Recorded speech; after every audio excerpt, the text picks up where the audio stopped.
Hey, so in this week's reading, there's a big emphasis on writing. And the big thing about that is I feel like my students, when they come into the classroom, they already have this preconceived notion that writing is terrible. It's boring, it's dull. I have students where when I first meet them during open house, they come in and they see that I have books all over my classroom and I have student samples on my bulletin boards all laid out. They'll say, okay, so you're my writing and my reading teacher, and I just want to let you know that your classroom seems really cool, but I don't think I'm gonna like it this year because I hate reading and I hate writing. So I don't think I'm gonna really like your class, but I just want to let you know, but I think that you seem like a really nice teacher. And so every year, without a doubt, I have students that tell me that when I first meet them. And so there's already just this like sort of like a dual cloud over the reading and writing teacher. And so I really enjoyed this week's reading because it emphasizes on the idea that writing can be fun. And I think that really stems from us as the teachers, that we need to be excited about writing, and we need to extend that excitement into our students so that they can see like, hey, writing is relevant to them. So it's just how we cultivate this like learning environment of writing. And so with that, going into the reading, in Capello and Moss in Article 25, there's a case study by two of the teachers who talks about the writing process in their classroom.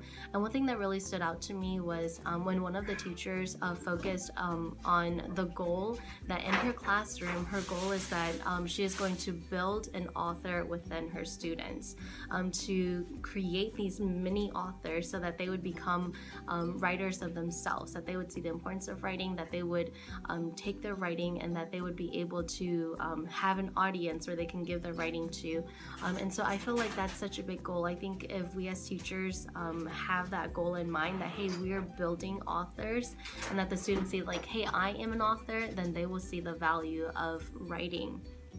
And then moving on in Calkins and Aaronworth, they talk about how there are three major frameworks to the writing process that we should really emphasize, which is that we need to give our students time to write, to give them choice, allow them the topic that they want to write about, and to give them a response. So giving them feedback on their writing, how well they are doing, things that they need to work on. And so for me, I've been teaching for 4 years now, and every year we get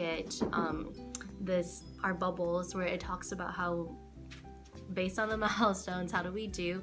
And in my 4 years of teaching, when my bubbles was the highest, that was the year that I really emphasized allowing my students an opportunity to write every single day. As soon as they walked into the classroom, they had their journal responses that they could do, and every Friday I would give them an opportunity to free write, and they would just write until warm-up time was over. Sometimes it went from 10 minutes to 5 minutes, and sometimes if it was a really busy morning, they would have 20 minutes of writing.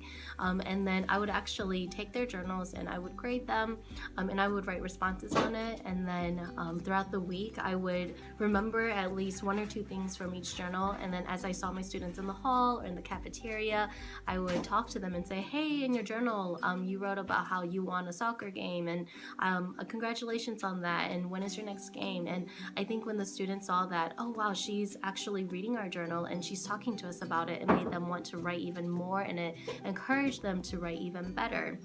And so that year, actually, my bubbles was the highest that year. But then I think, I don't know why, I sort of stopped doing that because after that, there's just this pressure on language arts teacher to have to teach a writing process, to have to teach so well, to scrutinize writing into these steps that we have to show them and not allow them these opportunities to actually write. And in the article by Fletcher, he focuses on how standardized testing has become such a big focus for a language arts teacher that we've lost sight of allowing our students just the opportunity to choose about what they want to write about. And because when it comes to standardized testing, all we do is we give them a topic, and then they have these 2 texts and they have to write based off of evidence from these 2 texts. And so that's how I've been teaching my students, and even seeing that I feel like my bubbles have gone down lower because I try to teach based off of the text, and it comes down to the students aren't enjoying it because they are so focused on they are so like limited in this layout. And so I feel like I definitely personally need to make a shift towards teaching my students how to write well, giving them a structure, but also giving them an opportunity to write about things that they care about. And the article by Creeley and Diamond, they talk about how we need to make writing relevant to our students' lives. And when we do that, it makes them have a writing opportunity that is pleasurable, and it would even extend their writing from just, oh, I have to write this in the classroom, to, oh, I want to write when I get home. I want to write a post on a blog. I want to write whenever I have free time. And so I really like that idea of just making writing relevant to our students' lives. And I think that happens when we give them an opportunity to free write about whatever it is that they want to write about.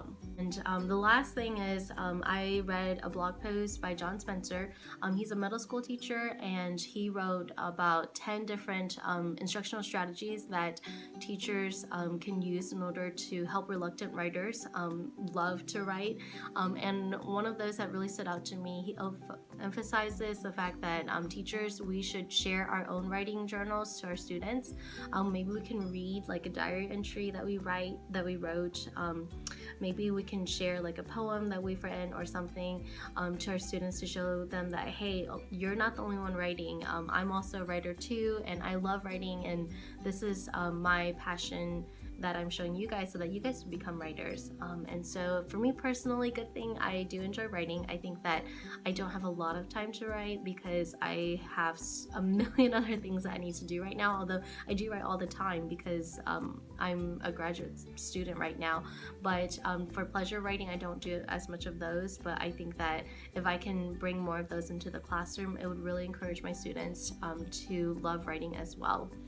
And I think that's it. So this week, the readings and the articles and the journals, everything was just so good. I really enjoyed it, and I feel like it has really given me energy to go back into my classroom. I'm going back in tomorrow teaching. I'm actually teaching about argumentative writing, so going back in and just really pulling the ideas and the theories and strategies that from this week's reading into my classroom tomorrow. So I'm really excited about that. All right, that's it.